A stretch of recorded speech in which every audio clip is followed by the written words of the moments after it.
Bienvenue à la communauté d'études quotidiennes de la Bible. Nous étudions la leçon 5 cette semaine qui a pour titre « Chanter le chant du Seigneur sur une terre étrangère ».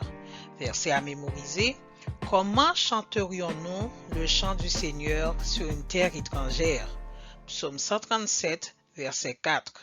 Prions le Seigneur. Éternel notre Dieu, aide-nous à apprendre à te connaître en ce matin. Au nom de Jésus, nous te prions. Amen.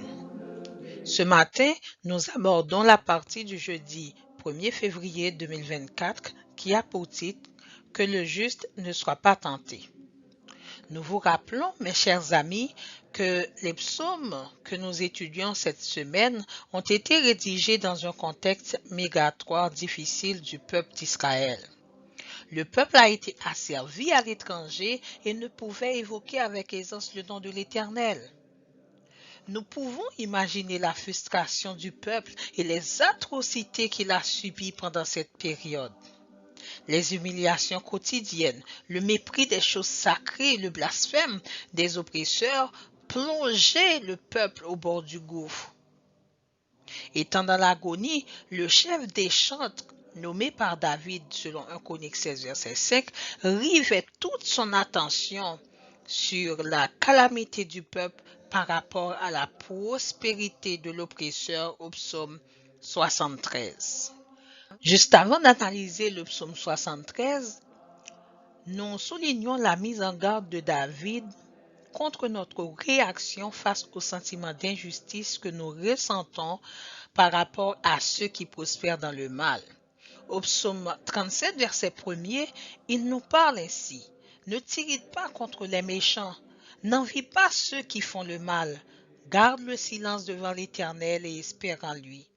Ne t'irrite pas contre celui qui réussit dans ses voies, contre l'homme qui vient à bout de ses mauvais desseins. » Il serait légitime de se sentir mal dans ces genres de situations. Asaph, dans le psaume 73, se sentait mal aussi.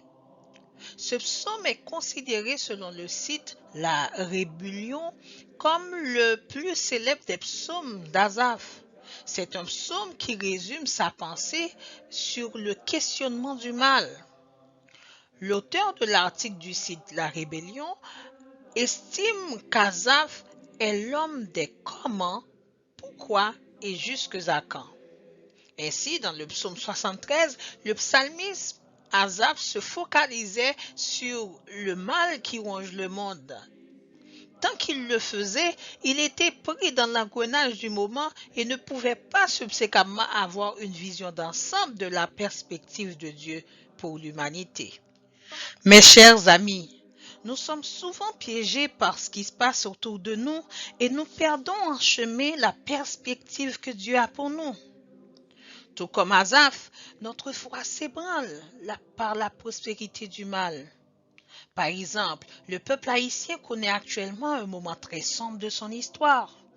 En regardant les anses de la vie des dirigeants, nous pouvons rapidement comprendre Asaph qui affirme au verset 3 du psaume 73 « Car je portais envie aux insensés en voyant le bonheur des méchants. » Le psalmiste a failli perdre le pédale à cause de ce constat. Le peuple haïtien est tout aussi affligé devant les différents rapports mettant à nu des scandales de corruption. Je cite le rapport de la Cour supérieure des comptes sur l'audit des fonds du Petro-Caribé. La classe moyenne est décapitalisée à cause de l'inflation, selon l'économiste Xavier. Mais aussi pour la plupart d'entre eux, ils sont endettés suite à des cas d'enlèvement. Cas d'enlèvement rapportés dans les journaux internationaux. En effet, le croyant haïtien pourrait dire comme Asaph au verset 6 du psaume. Aussi l'orgueil leur sert de collier, la violence est le vêtement qui les enveloppe.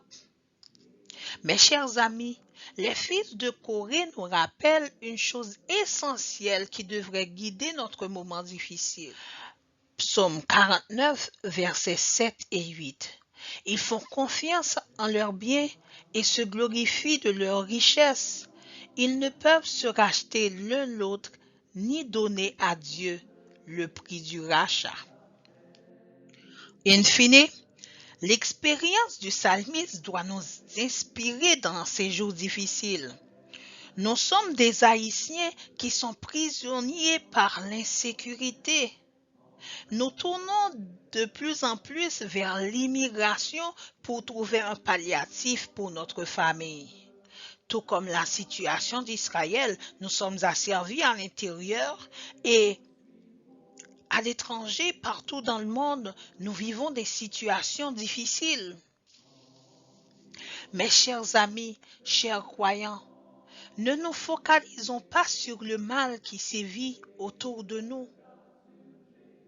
Le regard du psalmiste sur le mal lui donnait des problèmes. Mais quand il a pris conscience que toutes ces choses ne sont que des pièces du puzzle, sa foi s'est raffermie. Le grand conflit cosmique est réel, mais nous croyants, notre espérance est à la fin de toutes choses. En attendant ce moment glorieux, vivons un jour à la fois en ne tentant pas la prospérité des méchants. Nous vous donnons rendez-vous à la partie du vendredi. Prions le Seigneur. Tendre Père des cieux, merci parce que tu vas nous permettre de vivre un jour à la fois en ne tentant pas la prospérité des méchants. Nous te demandons ces grâces au nom de Jésus. Amen.